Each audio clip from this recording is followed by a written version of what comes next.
Houthi tidak tinggal diam saat Israel membombardir Lebanon. Pasalnya Houthi menilai serangan tersebut tidak dapat dibenarkan. Houthi pun berjanji akan memantau serangan Israel ke Lebanon.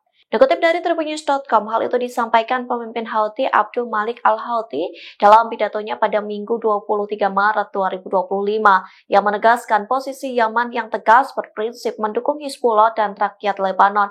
Oleh sebab itu, Houthi akan melihat setiap perkembangan besar atau eskalasi Israel yang komprehensif. Sementara Abdul Malik mengklaim Houthi tidak akan tinggal diam saat Zionis terus menyerang Lebanon. Dalam pidatonya pun, Abdul Malik memberikan pernyataan yang memberi ketenangan kepada rakyat Lebanon. Pasalnya ia menyatakan Houthi akan terus berada di pihak Lebanon sehingga mereka tak sendirian. Yaman diklaim bersiap dalam kondisi apapun termasuk melakukan intervensi ke Zionis. Diketahui sebelumnya Israel melancarkan serangan udara ke Lebanon Selatan dan lembah Beka pada Sabtu 22 Maret. Serangan itu mengakibatkan beberapa warga Lebanon tewas dan luka-luka.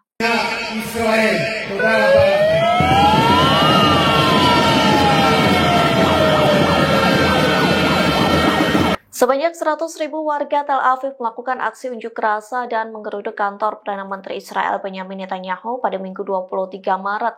Massa mendesak agar Netanyahu menghentikan perang pasukan pertahanan Israel atau IDF di jalur Gaza. Dikutip dari Tribunnews.com, demo itu terjadi di kantor Netanyahu yang berada di Yerusalem Barat pada Minggu 23 Maret. Dilaporkan warga Israel berbaris mulai dari kediaman resmi Netanyahu hingga kantor Perdana Menteri Israel.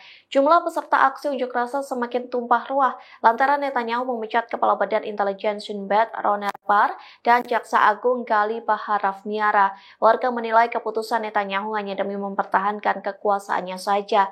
Demo itu diikuti oleh partai-partai oposisi seperti Yair Lapid dan Yair Golan.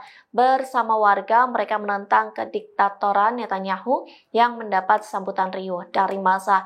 Diketahui Netanyahu telah memberhentikan Shin Bet pada Jumat 21 Maret lalu.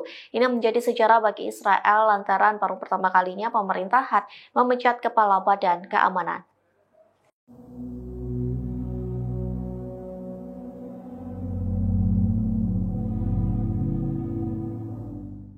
Pesawat mata-mata Inggris kepergok berada di Gaza saat menjalankan misinya. Pengerahan pesawat mata-mata Inggris ini terjadi saat pengerahan tambahan pasukan pertahanan Israel atau IDF di jalur Gaza. Dikutip dari Tribunnews.com, pesawat pengintai Shadow RI-1 Inggris melakukan operasi di Gaza. Adapun pesawat itu berangkat dari pangkalan udara Royal Air Force yang berada di Siprus. Pangkalan ini merupakan markas unit dukungan operasi Siprus. Keberadaan pesawat mata-mata Inggris di Gaza telah dikonfirmasi oleh Kementerian Pertahanan Inggris. Dilaporkan pesawat Shadow RI-1 melakukan misi sebagai bagian dari upaya berkelanjutan untuk mengamankan pembebasan sandera Israel. Pengakuan ini terjadi saat Israel menyatakan akan mengerahkan lebih banyak pasukan ke Gaza. Pengerahan pasukan tambahan ini dilakukan dalam agresi militer seusai gencatan senjata berakhir. Pasalnya Israel enggan melanjutkan negosiasi ke tahap 2 karena mengharuskan mereka menarik pasukan dari Gaza.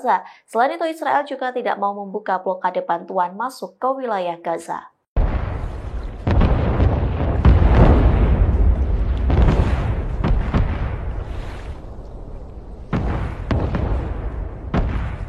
Houthi membombardir kapal induk nuklir Amerika Serikat Harry S. Truman. Tanggung-tanggung Houthi menyerang kapal tersebut sudah sebanyak 7 kali. Serangan itu sebagai balasan lantaran Amerika Serikat menyerang Yaman hingga menewaskan warga sipil. Dikutip dari Times of India, Houthi terus meluncurkan gelombang serangan baru ke kapal Amerika Serikat. Terbaru, Houthi menyerang kapal induk Amerika Serikat yang berada di Laut Merah pada 23 Maret 2025. Hal itu dikonfirmasi oleh juru bicara Houthi Brigadir Jenderal Yahya Sare pada Minggu malam melalui telegramnya.